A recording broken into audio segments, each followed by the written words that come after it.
Chemistry का सबसे ज़्यादा इंपॉर्टेंट टॉपिक कवर करने जा रहे हैं, that is general organic chemistry. So guys, we are going to cover organic chemistry completely in just 1 hour.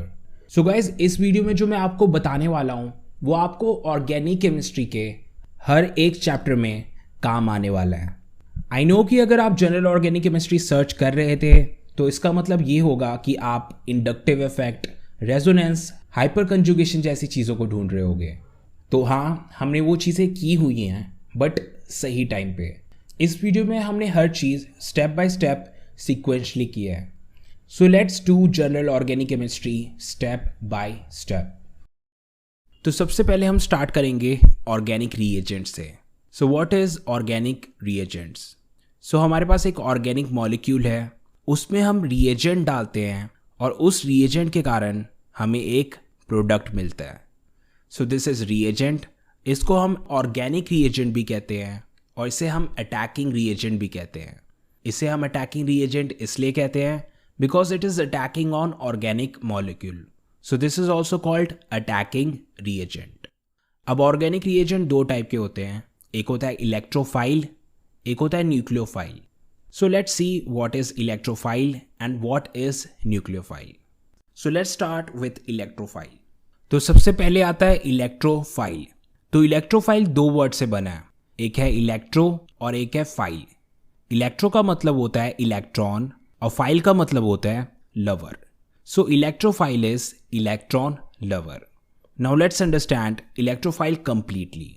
Electrophile में इलेक्ट्रॉन की कमी होती है और इलेक्ट्रॉन की कमी होने के कारण इसे हम कहेंगे इलेक्ट्रॉन डेफिशिएंट. इलेक्ट्रॉन की डेफिशिएंसी होने के कारण ये वहाँ पे अटैक करता है जहाँ पे इसे इलेक्ट्रॉन मिले. तो इलेक्ट्रोफाइल को जहाँ कहीं भी इलेक्ट्रॉन दिख जाए ये वहाँ पे अटैक करेगा. So this is electrophile, this is electron lover. अब इलेक्ट्रोफाइल के दो एग्जाम्पल हैं, Cl+, CS3+. ये दोनों इलेक्ट्रोफाइल हैं, इन दोनों में इलेक्ट्रॉन की कमी है. So this is electrophile. अब इलेक्ट्रोफाइल दो टाइप्स के होते हैं, एक होता है पॉजिटिवली चार्ज इलेक्ट्रोफाइल और एक होता है neutral electrophile. So let's do positively charge electrophile first. So first one is positively charged electrophile. So positively charge electrophile को पहचानने का तरीका ये है कि उस पर पॉजिटिव चार्ज होगा. So let's see these electrophile, CS3+, Cl+, Br+ and NO2+. तो इन सभी पे पॉजिटिव चार्ज लगा हुआ है. So these are positively charged electrophile. So let's do an example. अब हमें ये देखना है कि ये इलेक्ट्रॉन डेफिशिएंट है कि नहीं, क्योंकि अगर ये इलेक्ट्रॉन डेफिशिएंट होगा तभी इसे हम एक इलेक्ट्रोफाइल मानेंगे. सो let's see this one, CS3+.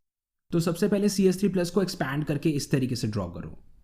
So now you can see this, CS3+ के पास 3 बॉन्ड्स हैं, यानी कि इस पे टोटल 6 इलेक्ट्रॉन्स हैं और कार्बन को स्टेबिलिटी के लिए टोटल 8 इलेक्ट्रॉन्स की ज़रूरत होती है, पर इस कार्बन पे सिर्फ 6 इलेक्ट्रॉन्स हैं, यानी कि ये कार्बन इलेक्ट्रॉन डेफिशिएंट हुआ. और अगर ये इलेक्ट्रॉन डेफिशिएंट हुआ तो इसे हम इलेक्ट्रोफाइल कहेंगे. सो CS3+ इज एन इलेक्ट्रोफाइल. और इसी तरह से यहाँ पे जितने भी इलेक्ट्रोफाइल हैं, all of them are electron deficient. अब नेक्स्ट है neutral electrophile. So neutral electrophile के एग्जाम्पल्स हैं बोरोन ट्राइफ्लोराइड और carbon dioxide, BF3 and CO2. So neutral का क्या मतलब होता है? न्यूट्रल का मतलब होता है no charge. So neutral electrophile पे कोई भी चार्ज नहीं है. You can see boron hydride, you can see carbon dioxide, दोनों में चार्ज नहीं लगा हुआ है. So both of them are neutral electrophile, but अभी भी हमें इसे इलेक्ट्रोफाइल प्रूव करना है. So let's see carbon dioxide. अब इस कार्बन डाइऑक्साइड को एक्सपैंड करके देखो. सो एक्सपैंड करने पे ये कुछ इस तरीके से दिखेगा. सो इस कार्बन के अराउंड टोटल 4 बॉन्ड्स हैं, यानी कि इसके पास टोटल 8 इलेक्ट्रॉन्स हैं. तो इसका तो ये मतलब हुआ कि कार्बन टोटली स्टेबल है, इसका ऑक्टेट कंप्लीट है, इसके पास टोटल 8 इलेक्ट्रॉन्स हैं. So how is it an electrophile? तो फिर ये इलेक्ट्रोफाइल कैसे हुआ? कार्बन के दोनों साइड 2 ऑक्सीजन्स हैं and both of them are very electronegative. तो ऑक्सीजन कार्बन के इलेक्ट्रॉन्स को अपनी ओर खींचने लगेगा, जिस कारण से कार्बन पे इलेक्ट्रॉन की कमी आ जाएगी. So carbon will become electron deficient. So CO2 is an electrophile. अब बारी है बोरोन ट्राइफ्लोराइड की। तो ये है बोरोन ट्राइफ्लोराइड का स्ट्रक्चर। अब बोरोन के अराउंड टोटल 3 बॉन्ड्स हैं, यानी कि इसके पास 6 इलेक्ट्रॉन्स हैं। तो ये इलेक्ट्रॉन डेफिशिएंट हुआ। और साथ में है ये p ऑर्बिटल। ये p ऑर्बिटल वेकेंट है एंड इट नीड्स इलेक्ट्रॉन, तो again it is electron deficient. So boron trifluoride भी इलेक्ट्रॉन डेफिशिएंट है, so it is an electrophile. So अब हम इलेक्ट्रोफाइल को सम अप करते हैं। So electrophile is an electron loving species. इसमें इलेक्ट्रॉन की कमी होती है and it is very reactive. So this is our first reagent, electrophile. अब नेक्स्ट है nucleophile. So what is nucleophile? इसे हम इस एग्जाम्पल के साथ समझते हैं। तो न्यूक्लियोफाइल इलेक्ट्रोफाइल का कंप्लीट ऑपोजिट होता है। इलेक्ट्रोफाइल में इलेक्ट्रॉन्स की कमी होती थी और न्यूक्लियोफाइल में इलेक्ट्रॉन्स एक्सेस में होते हैं। So nucleophile is electron rich. So nucleophile के पास एक्सेस इलेक्ट्रॉन होता है and it wants to donate these excess electron. So इसलिए न्यूक्लियोफाइल को हम इलेक्ट्रॉन डोनर भी कहते हैं। सो न्यूक्लियोफाइल को पहचानने के 2 तरीके हैं। एक है लोन पेयर और दूसरा है नेगेटिव चार्ज। NH3 पे लोन पेयर है और OH नेगेटिव पे नेगेटिव चार्ज है, तो ये दोनों न्यूक्लियोफाइल हैं। Now let's see all type of nucleophile. तो न्यूक्लियोफाइल 3 टाइप के होते हैं, negatively charge nucleophile, neutral nucleophile and ambident nucleophile.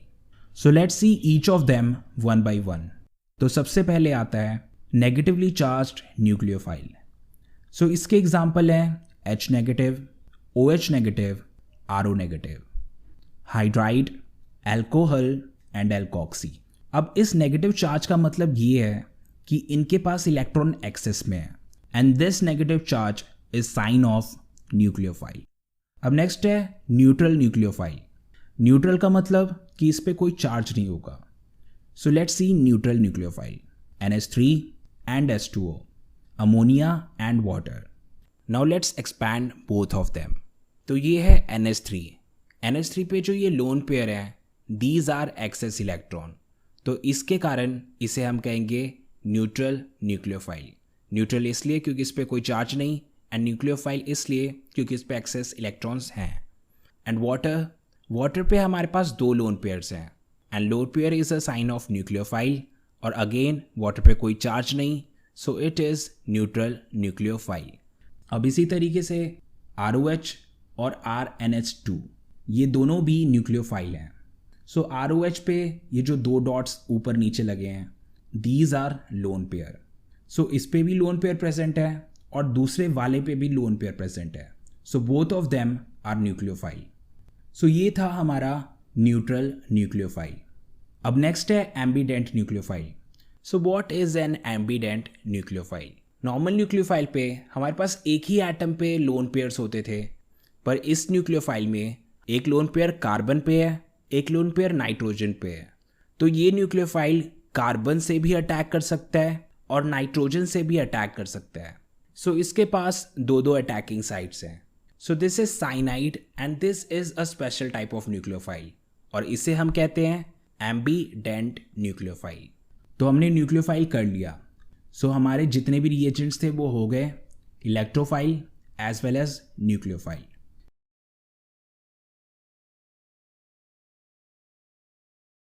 तो अब ये सारी चीज़ें हम क्यों कर रहे हैं? ऑर्गेनिक केमिस्ट्री के रिएक्शंस को समझने के लिए हमें इन कॉन्सेप्ट्स की ज़रूरत पड़ेगी।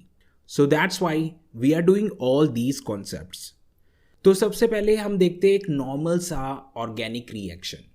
सो this is our organic molecule, और इस ऑर्गेनिक मॉलिक्यूल में हम रिएजेंट डालेंगे और उस रिएजेंट डालने के कारण हमें ये प्रोडक्ट मिलेगा। So this is a normal organic chemistry reaction. So reaction के बीचों बीच काफ़ी सारी ऐसी चीज़ें हो रही हैं जो हम इस रिएक्शन में मेंशन नहीं कर रहे हैं। सो इस चीज़ के लिए होता है मैकेनिज्म। सो मैकेनिज्म में हम हर वो स्टेप देखते हैं जिससे ये ऑर्गेनिक मॉलिक्यूल से ये प्रोडक्ट बना। So I am giving you an example of organic reaction mechanism. So ये है हमारा ऑर्गेनिक मॉलिक्यूल, इस पे हमने रिएजेंट डाला and we get reaction intermediate. So this is something which is made in between of the reaction. ये reaction के बीचों बीच बना, but this is not our final product, हमें फाइनली ये नहीं मिलने वाला। अब इस रिएक्शन इंटरमीडिएट में चेंजेस आएंगे जिसके कारण से हमें प्रोडक्ट मिलेगा। So this is now complete reaction. पहले ऑर्गेनिक मॉलिक्यूल से बना रिएक्शन इंटरमीडिएट, फिर रिएक्शन इंटरमीडिएट से बना product. So this is the complete reaction. So ये रिएक्शन इंटरमीडिएट है क्या? Reaction intermediate is something that is made in between of the reaction, जो रिएक्शन के बीचों बीच बने। और रिएक्शन इंटरमीडिएट की ये स्पेशलिटी होती है कि ये काफ़ी अनस्टेबल होता है। So let's see all type of reaction intermediates.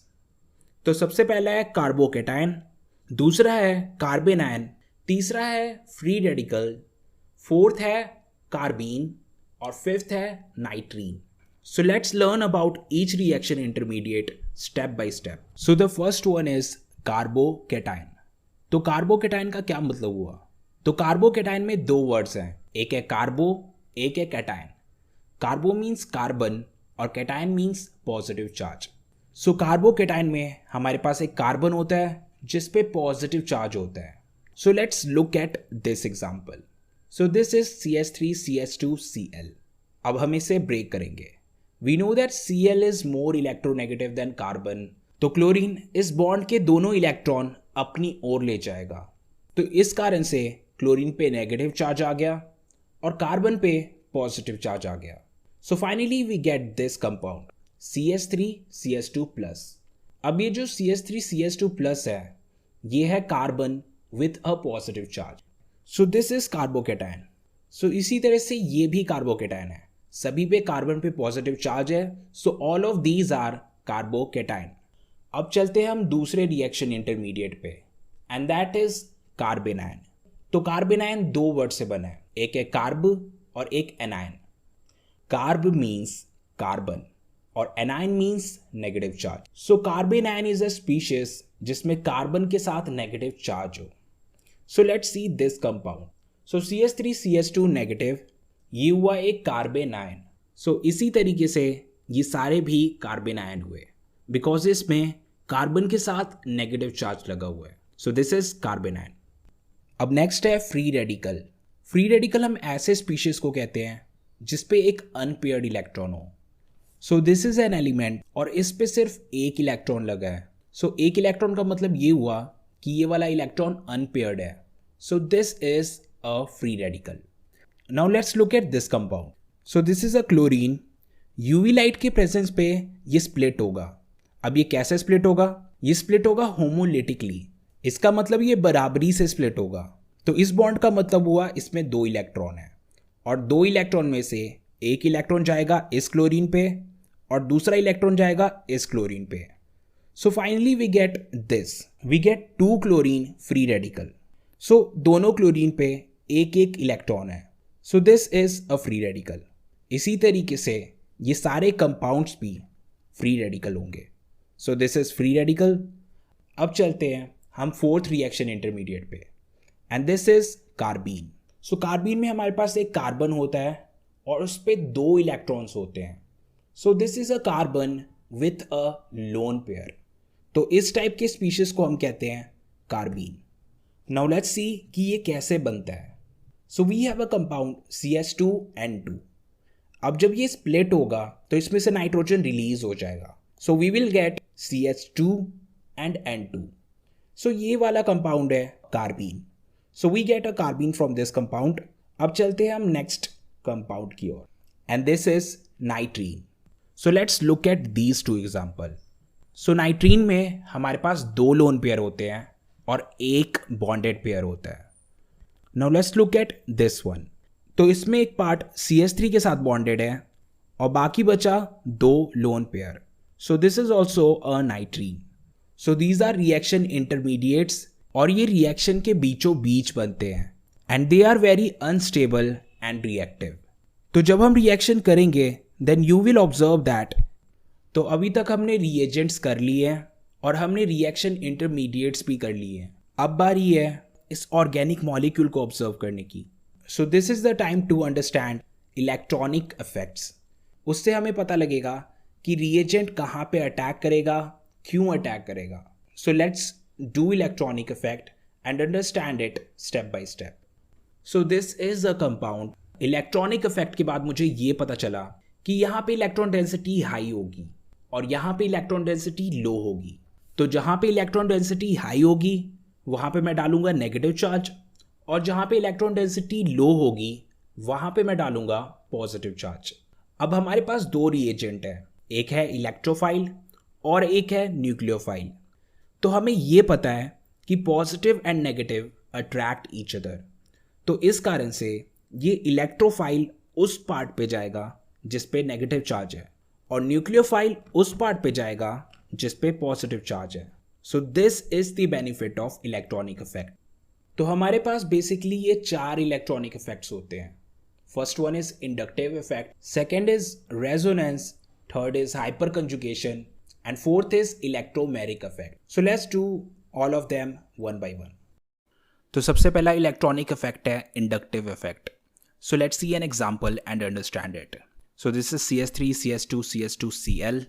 अब इस कंपाउंड में क्लोरीन कार्बन से ज़्यादा इलेक्ट्रोनेगेटिव है, तो क्लोरीन इलेक्ट्रॉन को अपनी ओर खींचेगा. सो क्लोरीन पे इलेक्ट्रॉन डेंसिटी बढ़ जाएगी और कार्बन पे इलेक्ट्रॉन डेंसिटी घट जाएगी. सो इस कारण से क्लोरीन पे आ जाएगा negative charge. So we will write it as partial negative charge. और कार्बन पे आ जाएगा positive charge. So we will write it as partial positive charge. So जैसे मैग्नेट होता है, मैग्नेट का पास वाले नेल्स पे ज़्यादा इफेक्ट होता है और दूर वाले नेल्स पे कम इफेक्ट होता है. सेम उसी तरीके से chlorine is a magnet and electron clouds are nails. So chlorine का पहले कार्बन के इलेक्ट्रॉन क्लाउड पे बहुत ज़्यादा इम्पैक्ट रहा क्योंकि वो बिल्कुल इसके क्लोज है, बट इससे दूर वाले कार्बन पे, सेकेंड कार्बन पे इसका इम्पैक्ट थोड़ा कम हो जाएगा. तो क्लोरीन सेकेंड कार्बन के इलेक्ट्रॉन क्लाउड्स को खींचेगा, पर उस इंटेंसिटी के साथ नहीं जितना इसने फर्स्ट कार्बन के इलेक्ट्रॉन क्लाउड को खींचा था. सो क्लोरीन का सेकेंड कार्बन पे भी इम्पैक्ट है बट कम इम्पैक्ट है. So we will write it as partial partial positive. इसी तरह से थर्ड कार्बन पे भी इम्पैक्ट होगा, but that impact will be much less than both of these carbon. तो इसमें होगा partial partial partial positive charge. So this thing is called inductive effect. इसमें एक इलेक्ट्रोनेगेटिव एटम इलेक्ट्रॉन्स को अपनी ओर खींचने लगता है. सो ये था inductive effect and it is a permanent effect. जो ये डिस्टॉर्शन क्रिएट हो गया है दैट इज परमानेंट, ये हमेशा ही रहेगा. This chlorine will be partial negative, this carbon will be partial positive. So ये परमानेंटली क्रिएट हो गया है. अब इंडक्टिव इफेक्ट भी दो टाइप के होते हैं, एक होता है प्लस आई इफेक्ट और एक होता है माइनस आई इफेक्ट. तो जो अभी हमने एग्जांपल किया that was minus I effect. Minus I effect में हमारे पास एक इलेक्ट्रॉन विड्रॉइंग ग्रुप होता है. इलेक्ट्रॉन विड्रॉइंग ग्रुप मीन्स जो इलेक्ट्रॉन विड्रॉ करता है, यानी कि इलेक्ट्रॉन खींचता है. सो क्लोरीन क्या कर रहा था? क्लोरीन इलेक्ट्रॉन खींच रहा था. So chlorine was electron withdrawing group. So ये वाला हुआ माइनस आई इफेक्ट. और इसी तरह से साइनाइड, नाइट्रो और ब्रोमाइड, ये सब भी इलेक्ट्रॉन विड्रॉइंग ग्रुप है, ये भी इलेक्ट्रॉन को अपनी ओर खींचते हैं. सो all of them shows minus I effect. अब नेक्स्ट है plus I effect. Plus I effect minus I effect का कंप्लीट ऑपोजिट होता है. माइनस आई इफेक्ट में हमारे पास एक इलेक्ट्रॉन विड्रॉइंग ग्रुप होता था जो इलेक्ट्रॉन स्नैच करता था, और प्लस आई इफेक्ट में हमारे पास एक इलेक्ट्रॉन डोनेटिंग ग्रुप होता है जो इलेक्ट्रॉन डोनेट करते हैं. So in short we write it as EDG, यानी कि electron donating group. So let's see an example and understand it. So this is our amine group. अब इस अमीन पे हमारे पास 3 मिथाइल लगे हुए हैं और ये तीनों मिथाइल इलेक्ट्रॉन डोनेटिंग ग्रुप है. ये इलेक्ट्रॉन डोनेट कर रहे हैं. Methyl are pushing their electron towards nitrogen. तो नाइट्रोजन पे इलेक्ट्रॉन डेंसिटी बढ़ जाएगी. सो यहाँ पे लग रहा है प्लस आई इफेक्ट. अब मिथाइल के अलावा इथाइल, प्रोपाइल, ये सब भी प्लस आई इफेक्ट शो करते हैं. All of them are electron donating group. अब ये इंडक्टिव इफेक्ट हमें कहाँ पे काम आने वाला है? So let's see it. So we have these 2 carbocation. अब इन दोनों कार्बोकेटायन में से हमें ये बताना है कि कौन सा कार्बोकेटायन सबसे ज़्यादा स्टेबल है. So let's see it. तो कार्बोकेटायन अनस्टेबल क्यों है? कार्बोकेटायन इलेक्ट्रॉन डेफिशिएंसी के कारण अनस्टेबल है. Look at this, here we have positive charge on it. यहाँ पे इलेक्ट्रॉन डेफिशिएंसी है और स्टेबिलिटी के लिए इसे इलेक्ट्रॉन्स की ज़रूरत है. तो इसे ये इलेक्ट्रॉन्स कहाँ से मिलेंगे? So we have CH3 around it, we have methyl around it. Methyl क्या करता है? मिथाइल अपने इलेक्ट्रॉन पुश करता है। सो इसके पास जो इलेक्ट्रॉन होंगे ये पुश करेगा। तो मिथाइल इलेक्ट्रॉन डोनेटिंग ग्रुप है, ये इलेक्ट्रॉन डोनेट कर रहा है। और जब ये इलेक्ट्रॉन डोनेट करेगा तो इस कार्बोकेटाइन की इलेक्ट्रॉन डेफिशिएंसी खत्म हो जाएगी। सो ये वाला कार्बोकेटाइन बहुत स्टेबल हो जाएगा क्योंकि इसके पास तीन मिथाइल्स हैं। बट दूसरे वाले केस को देखते हैं। दूसरे वाले केस में हमारे पास सिर्फ 2 मिथाइल हैं और ये मिथाइल स्टेबिलिटी में हेल्प करेंगे। It will not make it as stable as the first one. First one वाले में 3 मिथाइल थे बट इस वाले में सिर्फ 2 मिथाइल हैं। So it will be comparatively less stable than the first one. तो ये था stability of carbocation. Next is stability of carbanion. So we have these 2 compounds. ये दोनों के दोनों कार्बेनाइन हैं, दोनों पे नेगेटिव चार्ज है। नेगेटिव चार्ज का ये मतलब हुआ कि इस कार्बन पे इलेक्ट्रॉन डेंसिटी हाई है और इलेक्ट्रॉन डेंसिटी हाई होने के कारण ये अनस्टेबल है। Now look at these methyl groups. यहाँ पे 3 मिथाइल ग्रुप है और मिथाइल ग्रुप क्या होते हैं? Electron donating group.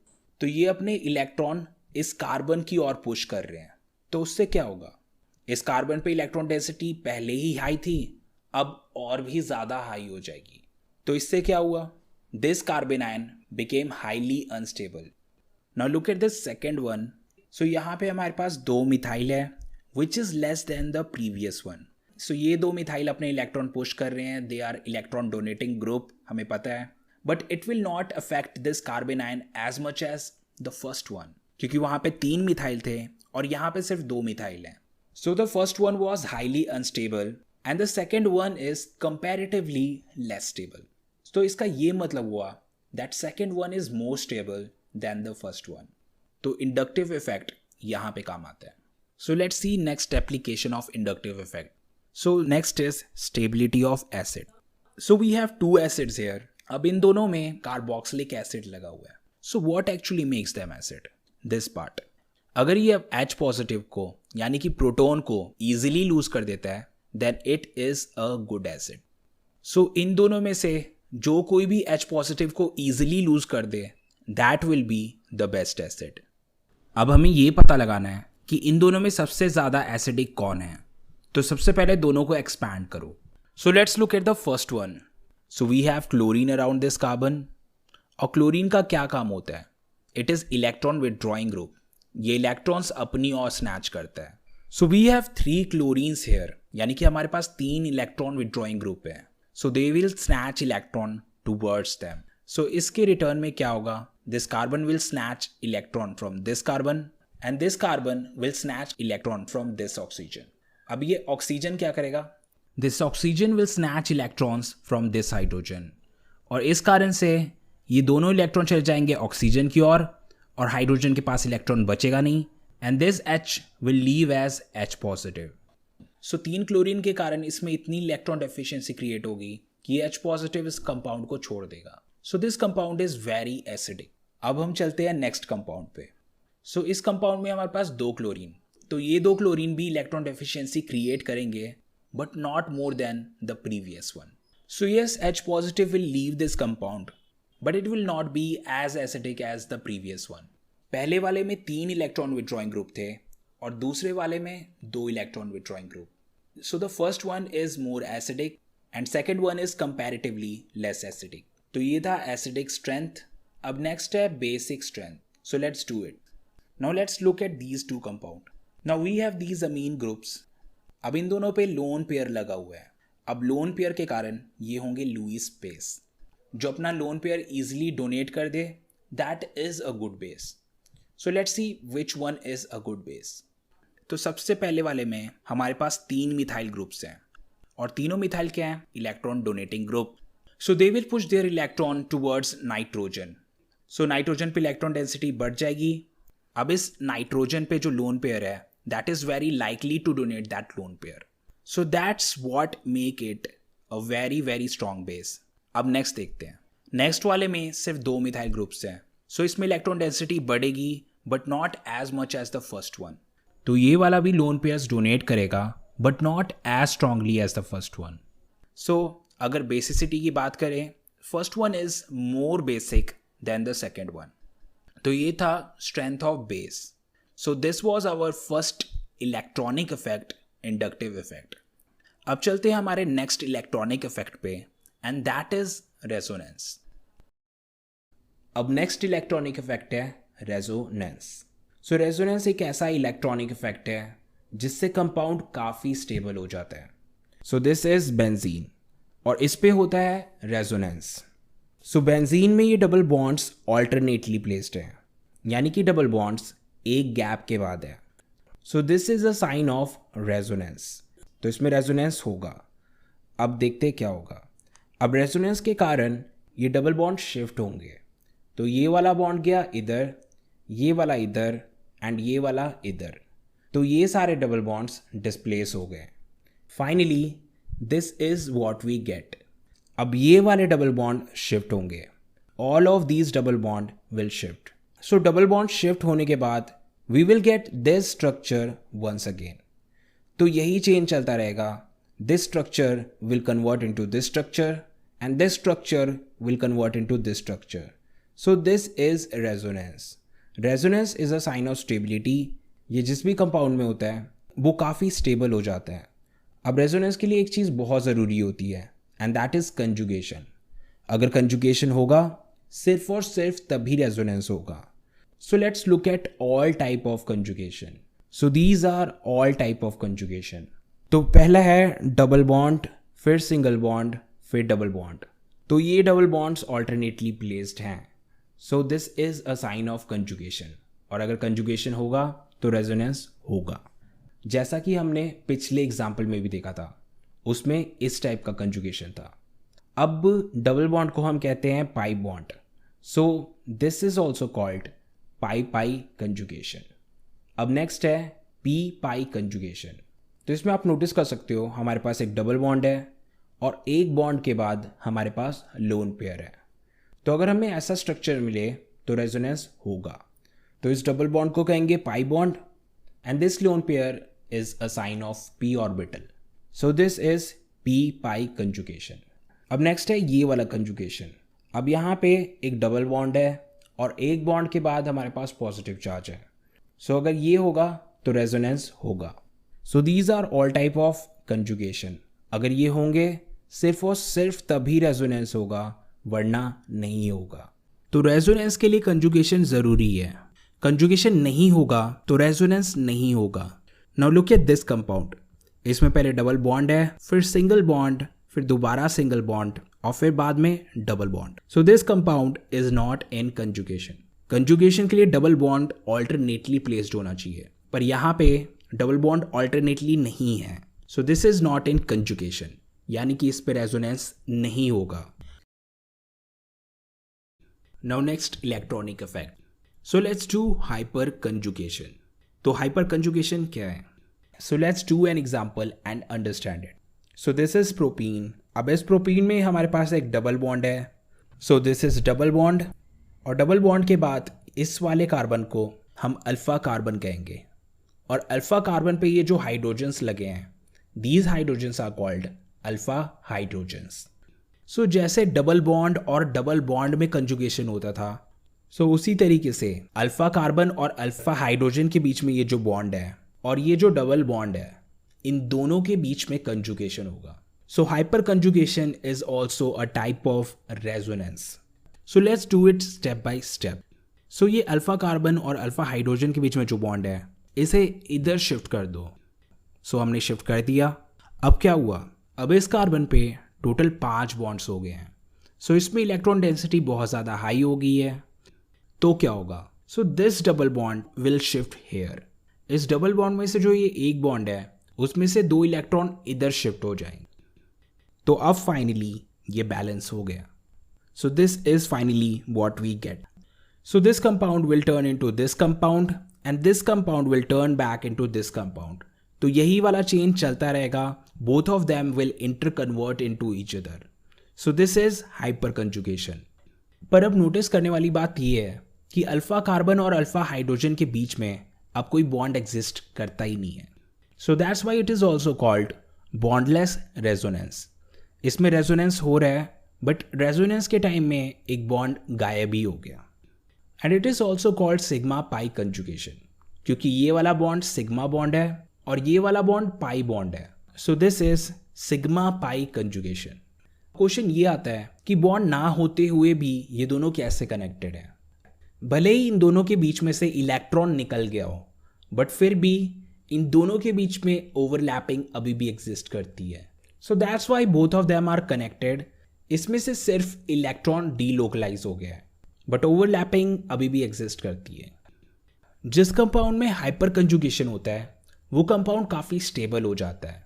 So hyper conjugation is a sign of stability. Now let's do some application of hyperconjugation and understand it. So let's do stability of alkene. So we have these alkenes. So ये सारे alkenes हैं. So we have double bond in each of them. Now encircle alpha carbon in all of them. So these are all alpha carbons. अब alpha carbon पे जो hydrogen लगे हैं they are alpha hydrogen. तो जितने ज़्यादा alpha hydrogen होंगे उतने बारी हाइपर कंजुगेशन होगा, और जितने बारी हाइपर कंजुगेशन होगा उतनी ज़्यादा स्टेबिलिटी होगी। So we have this compound, इसमें है 3 alpha hydrogen. Now let's move to the next one. इसमें हमारे पास 3 अल्फा हाइड्रोजन इधर और 3 अल्फा हाइड्रोजन है इधर, तो इसमें है टोटल 6 अल्फा हाइड्रोजन। अब इस कंपाउंड की बारी। We have 3 alpha hydrogen here and 3 alpha hydrogen here and 3 alpha hydrogen here. So यहाँ पे हमारे पास total 9 alpha hydrogens. Now last one. इस वाले में हमारे पास 6 अल्फा हाइड्रोजन इधर है और 6 अल्फा हाइड्रोजन इधर है। So we have total 12 alpha hydrogen in it. तो जितने ज़्यादा अल्फा हाइड्रोजन होंगे उतनी ज़्यादा स्टेबिलिटी होगी। So let's number each of them, first, second, third and fourth. तो stability wise fourth is the most stablest, then third one, then second one, and then first one. So this is the concept of hyperconjugation. तो अब तक हमने 3 electronic effect कर लिए हैं and this is our third electronic effect. अब next electronic effect, it's electromeric effect. अब next electronic effect है electromeric effect. So let's see this compound and understand it.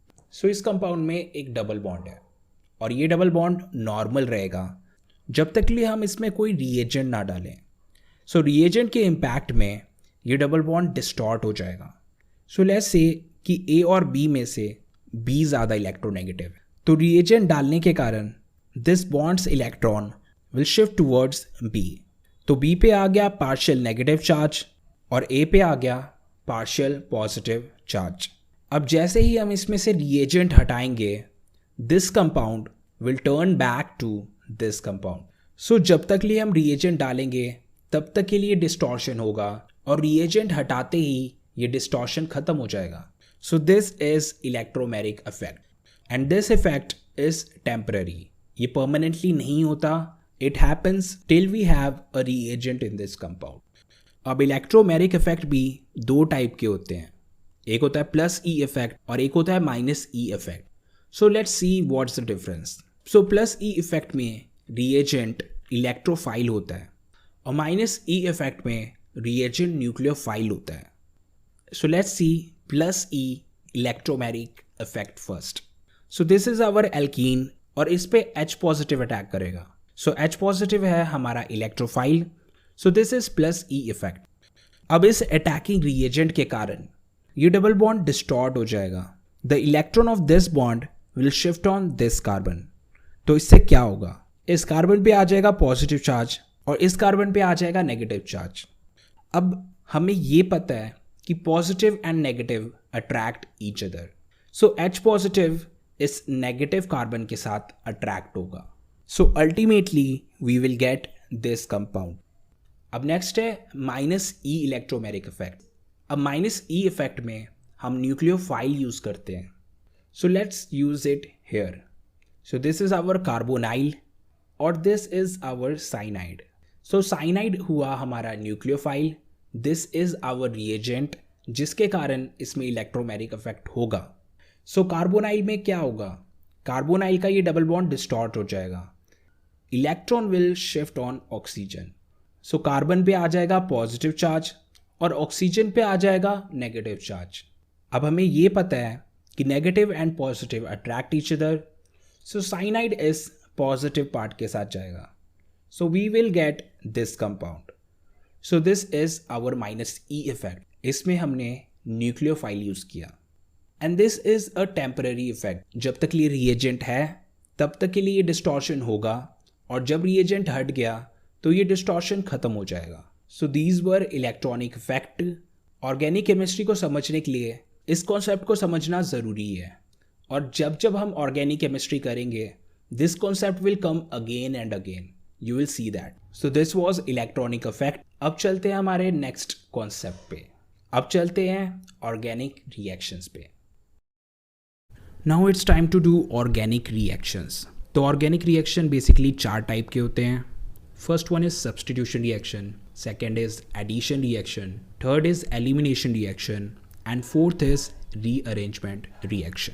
तो सबसे पहले हम स्टार्ट करते हैं substitution reaction. It is a reaction in which one atom replaces other. तो हमारे पास ये ऑर्गेनिक कंपाउंड है. अब हम इसमें अटैकिंग रिएजेंट डालेंगे and this attacking reagent will replace an atom from this compound. So consequently ये वाला एटम कंपाउंड को छोड़ देगा और न्यू वाला एटम इस कंपाउंड पे आ जाएगा. So we will get this compound. So this is a simple substitution reaction. अब सब्सटीट्यूशन रिएक्शन भी 3 टाइप के होते हैं. एक होता है इलेक्ट्रोफिलिक, एक होता है न्यूक्लियोफिलिक, और तीसरा free radical substitution reaction. So let's do each of them one by one. तो सबसे पहले आता है न्यूक्लियोफिलिक सब्सटीट्यूशन रिएक्शन. तो नाम से ही क्लियर है कि इसमें न्यूक्लियोफाइल दूसरे एटम को रिप्लेस करेगा. So this is nucleophilic substitution reaction. So nucleophile is attacking reagent, so it is doing it's work, it is attacking. अब अटैक करने के बाद न्यूक्लियोफाइल इस एटम की जगह लग जाएगा और ये वाला एटम बाहर निकल जाएगा. Now let's see an example and understand it clearly. So let's do a reaction between OH negative and CH3Cl. So OH negative हमारा न्यूक्लियोफाइल हुआ. अब ये न्यूक्लियोफाइल अपना काम करेगा. It will attack on this compound. अब पहले हम CH3Cl को ब्रेक करके देखते हैं. So ब्रेक करने पे we will get CH3 positive and Cl negative. ऐसा इसलिए क्योंकि क्लोरीन ज़्यादा इलेक्ट्रोनेगेटिव होता है और कार्बन कम इलेक्ट्रोनेगेटिव. सो कार्बन पे आएगा पॉजिटिव चार्ज और क्लोरीन पे आएगा नेगेटिव चार्ज. अब हमारा OH नेगेटिव है, तो ये नेगेटिव पार्ट पॉजिटिव पार्ट के साथ जाएगा. Negative part attracts positive part. So इसलिए CH3 पॉजिटिव और OH नेगेटिव एक दूसरे के साथ जुड़ जाएंगे एंड कंसिक्वेंटली Cl नेगेटिव इस कंपाउंड को छोड़ देगा. So we will get CH3OH and Cl negative. So CH3OH को हम कहते हैं methanol. So this is nucleophilic substitution reaction. अब नेक्स्ट है इलेक्ट्रोफिलिक सब्सटीट्यूशन रिएक्शन. सो ये भी एक सब्सटीट्यूशन रिएक्शन है just like the previous one, पर इस बार इसमें न्यूक्लियोफाइल की जगह एक इलेक्ट्रोफाइल अटैक करेगा. So let's see an example and understand it. So this is our benzene and we have this Cl positive an electrophile. अब ये इलेक्ट्रोफाइल बेंजीन पे अटैक करेगा. So this Cl positive will attack on hydrogen and it will remove it. So hydrogen will leave as H positive. तो क्या हुआ? We get this compound benzene with chlorine and H positive is out. So this is chlorobenzene. So this is electrophilic substitution reaction. So nucleophile को replace करता है और electrophile को replace करता है. लास्ट एग्जाम्पल में OH नेगेटिव ने Cl negative को रिप्लेस किया, तो OH नेगेटिव और Cl नेगेटिव दोनों के दोनों न्यूक्लियोफाइल थे. सो न्यूक्लियोफाइल ने न्यूक्लियोफाइल को रिप्लेस किया और इस एग्जाम्पल में Cl पॉजिटिव ने H पॉजिटिव को रिप्लेस किया. सो Cl पॉजिटिव और H पॉजिटिव दोनों के दोनों इलेक्ट्रोफाइल हैं. सो इस केस में इलेक्ट्रोफाइल ने इलेक्ट्रोफाइल को रिप्लेस किया. सो जब भी आप सब्सटीट्यूशन रिएक्शन करोगे तो इस बात का ध्यान रखना. अब last substitution reaction free radical substitution reaction. तो यहाँ पे हमारे पास एक मीथेन है और एक क्लोरीन है. सो अब हम इन दोनों को रिएक्ट करके देखते हैं in the presence of ultraviolet light. So UV light chlorine को स्प्लिट करेगा. सो क्लोरीन किस तरीके से स्प्लिट होगा? एक इलेक्ट्रॉन इस क्लोरीन पे और दूसरा इलेक्ट्रॉन इस क्लोरीन पे. So we will get chlorine free radical from it. So UV light के कारण we get chlorine free radical. So this free radical will now attack on methane. So this chlorine free radical will replace hydrogen. So this hydrogen will leave as hydrogen free radical और chlorine free radical इस methane के साथ जुड़ गया. So we will get this compound CH3Cl chloromethane. पर अभी भी हमारे पास एक क्लोरीन फ्री रेडिकल बचा है. क्लोरीन में से एक क्लोरीन फ्री रेडिकल तो कंपाउंड पे लग गया, बट बचा एक chlorine free radical. That will connect with hydrogen free radical and they will form HCl. So this was complete free radical substitution reaction. So substitution reaction is done. In case आपने हमारा substitution reaction video नहीं देखा, so definitely check that out. उस video में हमने इस topic को काफ़ी डेप्थ में कवर किया है. अब नेक्स्ट है एडिशन रिएक्शन. तो एडिशन रिएक्शन में हमारे पास एक डबल बॉन्ड होता है और एक रिएक्टेंट होता है, और ये रिएक्टेंट इस डबल बॉन्ड में ऐड हो जाता है. So this is the sign of addition reaction.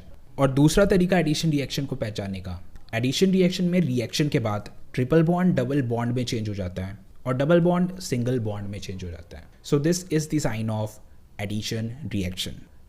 Now let's do some example and understand it completely. So this is our alkene और इसमें हमें HBr ऐड करना है. So first split HBr. So we will get H positive and Br negative. अब H positive को कहाँ पे add करें और Br नेगेटिव को कहाँ पे ऐड करें? So this is the problem. तो इसके लिए हमारे पास एक रूल होता है and that rule says that कि जो नेगेटिव पार्ट है, that negative part should go to that carbon which have less number of hydrogen. So double bond के इन दोनों कार्बन में से सेकेंड कार्बन पे सबसे कम हाइड्रोजन है. सो इसका मतलब ये हुआ कि ये Br नेगेटिव इस कार्बन पे जाएगा. सो Br नेगेटिव गया इधर एंड हाइड्रोजन गया थर्ड कार्बन पे. So we get this compound. तो इसमें डबल बॉन्ड सिंगल बॉन्ड में कन्वर्ट हो गया और इसमें HBr ऐड हो गया. So this is an addition reaction. So guys we have done addition reaction in greater details in our previous video. हमने उसमें ये रिएक्शंस भी किए हैं और उसमें मैकेनिज्म भी किया है. We have done that completely. So definitely check that out. Now next addition reaction example. Again same reaction, propene and HBr. तो इन दोनों को रिएक्ट कराना है, पर इस बार डिफरेंट ये है कि इसमें हमें पेरोक्साइड डालना है और पेरोक्साइड डालने के कारण इसमें सब कुछ उल्टा हो जाएगा. लास्ट टाइम Br नेगेटिव उस कार्बन पे गया था जिस पे हाइड्रोजन कम है. इस बार Br नेगेटिव उस कार्बन पे जाएगा जिस पे हाइड्रोजन ज़्यादा है. So Br negative will add here and H positive will add here. So finally we will get this compound. So this is completely opposite of what happened last time. So it is because of peroxide. So this is also an addition reaction. Now next example. Now look at this part. This is carbonyl. अब आप ये notice करोगे कि अभी तक हमने जो भी एडिशन रिएक्शन किए थे वो एल्कीन पे किए थे, पर इस बार हम कार्बोनाइल पे एडिशन रिएक्शन करने वाले हैं. तो कार्बोनाइल पे भी एक डबल बॉन्ड है, सो इस पे भी एडिशन रिएक्शन हो सकता है. So let's do addition reaction on carbonyl group. So this is carbonyl और इस पे हमें HCN ऐड करना है. So split HCN and we will get H positive and Cn negative. Now look at this CO part. Oxygen is electronegative than carbon. तो क्या होगा? इस बॉन्ड के दोनों इलेक्ट्रॉन ऑक्सीजन की ओर चले जाएंगे एंड कार्बन इलेक्ट्रॉन डेफिशिएंट हो जाएगा. सो इस कारण क्या हुआ? So carbon became positive and oxygen became negative. अब नेगेटिव के साथ पॉजिटिव अट्रैक्ट होता है, so cyanide will go towards C positive and H positive will go toward O negative. So we get this compound. तो इसमें भी addition reaction हुआ. तो एडिशन रिएक्शन होता है डबल ट्रिपल बॉन्ड पे, जैसे कि एल्कीन एल्काइन और carbonyl group. So addition reaction को हमने काफ़ी डिटेल में एक सेपरेट वीडियो में कवर किया है. So definitely check that out. अब नेक्स्ट है elimination reaction. Elimination reaction is kind of opposite of addition reaction. Addition reaction में हम ऐड करते थे और एलिमिनेशन रिएक्शन में हम एलिमिनेट करते हैं. सो एडिशन रिएक्शन में डबल बॉन्ड सिंगल बॉन्ड में कन्वर्ट होता था, एलिमिनेशन रिएक्शन में सिंगल बॉन्ड डबल बॉन्ड में कन्वर्ट होता है. So this is our compound bromobutane. अब इसमें हमें एलिमिनेशन रिएक्शन करना है. सो एलिमिनेशन रिएक्शन करने के लिए हमें इसमें एक रिएजेंट डालना पड़ेगा and that reagent is KOH alcoholic. KOH alcoholic के कारण इसमें एलिमिनेशन होगा. कॉन्सिक्वेंटली ये H और Br एलिमिनेट हो जाएंगे. सो KOH डालने के कारण ये H और Br एलिमिनेट हो जाएंगे और इन दोनों के बीच में एक और बॉन्ड ऐड हो जाएगा. So we will get this compound a butene. Now let's look at one more example. So this is an alcohol compound propanol और इसमें हमें एलिमिनेशन रिएक्शन करना है. So एलिमिनेशन रिएक्शन करने के लिए हमारे को इसमें एक रिएजेंट डालना पड़ेगा and that reagent is H2SO4. So H2SO4 डालने के कारण ये H और OH कंपाउंड से निकल जाए. So consequently there will be one more bond here. So we will get this compound और साथ में बनेगा H2O.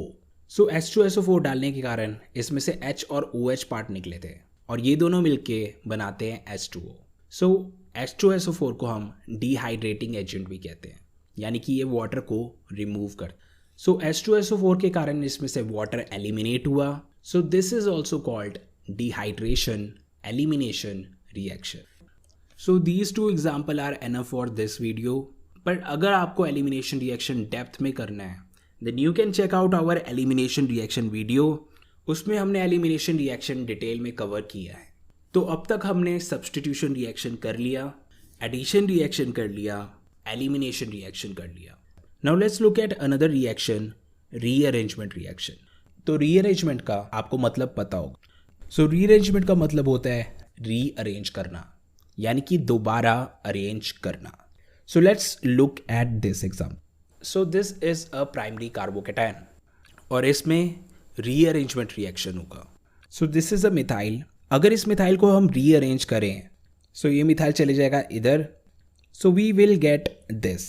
मिथाइल को शिफ्ट करने पे अब इस कार्बन पे इलेक्ट्रॉन डेफिशिएंसी क्रिएट होगी एंड इस कार्बन पे इलेक्ट्रॉन डेफिशिएंसी खत्म हो गई. So now we get positive charge here. सो इस रिएक्शन में हुआ रीअरेंजमेंट रिएक्शन. तो पहले तो ये प्राइमरी कार्बोकेटायन था पर अब ये बन गया है tertiary carbocation.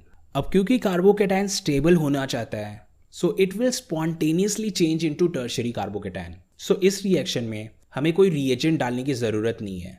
Methyl shift will happen automatically so that this primary carbocation changes into tertiary carbocation. So इसमें जो रीअरेंजमेंट रिएक्शन हुआ है that happened spontaneously. अब next rearrangement reaction. So this is butane और इसमें हमें rearrangement reaction करना है. So this is not a carbocation. This is a normal organic compound. तो इसमें rearrangement reaction अपने आप नहीं होगा. We need to put some reagent so that इसमें rearrangement reaction हो. तो इसमें हमने डाला AlCl3. So AlCl3 डालने के कारण इसमें मिथाइल शिफ्ट होगा. अब ये वाला मिथाइल सेकेंड कार्बन पे शिफ्ट हो जाएगा. So we will get this compound. तो इसमें रीअरेंजमेंट रिएक्शन हो गया and we get 2 methyl propane. अब इस रिएक्शन को हम आइसोमराइजेशन रिएक्शन भी कहते हैं. अब ऐसा क्यों? Because these two are isomers. Both of them have same molecular formula but different structure. So their formula is C4H10. इसका भी C4H10 एंड इसका भी C4H10. सो इसको हम आइसोमराइजेशन रिएक्शन भी कहते हैं. So rearrangement reaction is done. So we have done all of the organic reactions completely. So जितने भी ऑर्गेनिक केमिस्ट्री में आपको रिएक्शंस मिलेंगे वो इन्हीं चारों में से कोई एक होंगे. सो अब आप ऑर्गेनिक केमिस्ट्री के जितने भी रिएक्शंस करोगे उसमें आप इस बात को नोटिस